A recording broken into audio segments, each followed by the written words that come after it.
80. Et on fait maximum, on fait 85 à la température de la crème. 125? Non, 85. Ah oui, non, gardez 80. 80. 75, 80. L'idée là en fait c'est pas de porter trop haut, c'est de faire épaissir un petit peu et puis après de pasteuriser. Comme la crème pâtissière, c'est surtout voilà, de pasteuriser la crème et que vous ayez une crème un petit peu épaissie. Ça cuisine une minute à peu près, c'est ça?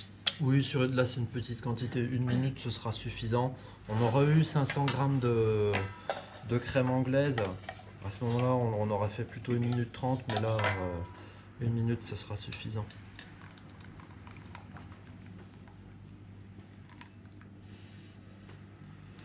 Alors, il n'y a pas le système de ventilation aujourd'hui. Il ne se met pas en route.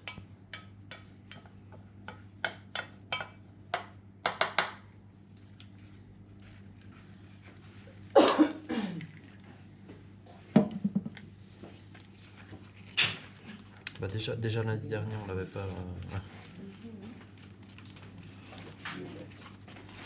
Alors, autre chose qu'il ne faudra pas oublier. Non plus, ça va être quoi? La gélatine, ouais. Parce que sinon, quand on va sortir les charlottes du surgélateur, voilà, alors ça va être progressif, hein, mais Le temps d'arriver, c'est presque, ouais. On n'a pas envie de mettre de gélatine.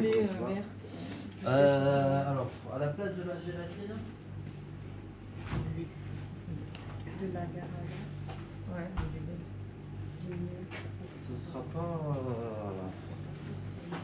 ce sera pas évident parce que l'agar-agar par exemple, lui va gélifier à une température plus haute que la gélatine.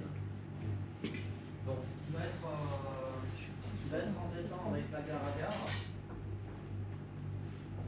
c'est qu'en théorie, s'il commence à gélifier au-dessus de 35, il est plutôt à 37, 38, c'est qu'il faudrait ajouter la crème montée vers 35-40 degrés. Si vous ajoutez la crème montée à 35-40 degrés, elle va se liquéfier. Donc, l'effet un petit peu mousseux qu'on va avoir, on va le perdre sur la bavaroise. Et vous, on n'a pas des choix. Ouais, ça peut se faire. Hein, y a des élèves qui l'ont déjà testé. Mais ouais, ils ont incorporé plus chaud, ou s'ils ont incorporé plus froid, ils ont fini par fouetter un peu plus la crème et ça faisait des petits morceaux quand même avec l'agar-agar. En plus, ce qui va être l'agar-agar, pour le coup, il faudra le mettre déjà dans le liquide, porter à totale ébullition et puis ensuite le mettre sur les jaunes. L'incorporation est différente. La gélatine, donc là la gélatine, hein, je l'avais mise dans de l'eau froide pour la réhydrater. Simplement là je vais l'essorer pour pas mettre l'eau qu'il y avait avec. Faut laisser combien de temps dans l'eau minimum? Bon, au moins une dizaine de minutes. Okay. Et puis bonne pratique en théorie, alors, même si on fait toujours autrement, mais la gélatine vous êtes censé normalement, soit vous lavez bien les mains et vous l'essorez avec les mains ou avec des gants, soit vous reprenez en fait un autre tamis et puis vous l'essorez au tamis.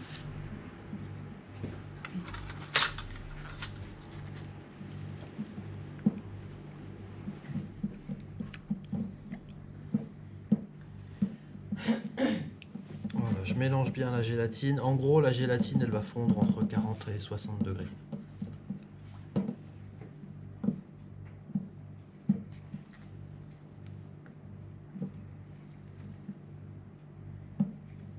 Alors, j'aurais eu un petit peu plus de crème, j'aurais pris un bac à débarrasser. Là, sur une petite quantité, même si c'est un petit récipient, ça va refroidir vite dans les taux réfrigérés.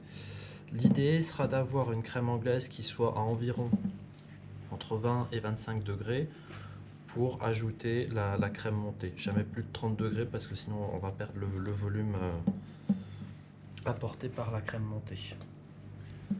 Voilà, donc ça je vais filmer. Du coup, ça, c'est juste anglaise. Ça, c'est la crème anglaise gélifiée, ouais. Vous mettez la crème montée, ça devient bavaroise. Avec la crème montée, ça devient une bavaroise, c'est ça. Je change de nationalité comme ça. Pas grand-chose, hein. Bah, par exemple, tu prends une crème pâtissière. Donc, tu as une base. Crème pâtissière, tu ajoutes un petit peu de gélatine, de la crème montée, ça s'appelle une crème diplomate. Ou une, voilà. Tu ajoutes un petit peu de meringue italienne, ça s'appelle une crème Chiboost. Ouais. Crème Chiboost. Chiboost.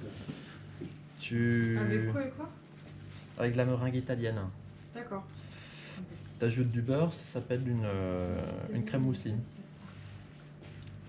Alors, on voit maintenant fréquemment des gens qui changent le nom, qui font des combinaisons de crème. Ou en cake design, des gens qui réutilisent des noms déjà existants.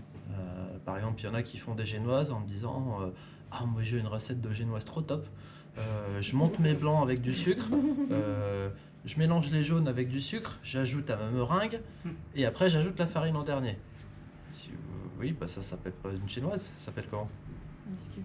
Ça s'appelle des biscuits cuillères. Donc ça fait juste un peu que tromper, autant on a des bases, autant les garder parce que sinon quand vous parlez avec différentes personnes puis qu'ils ont changé le nom des bases, c'est un petit peu compliqué de s'y retrouver. Ok. Voilà. Ok, donc ce que vous avez, voilà, je vais mettre au réfrigérateur, froid positif.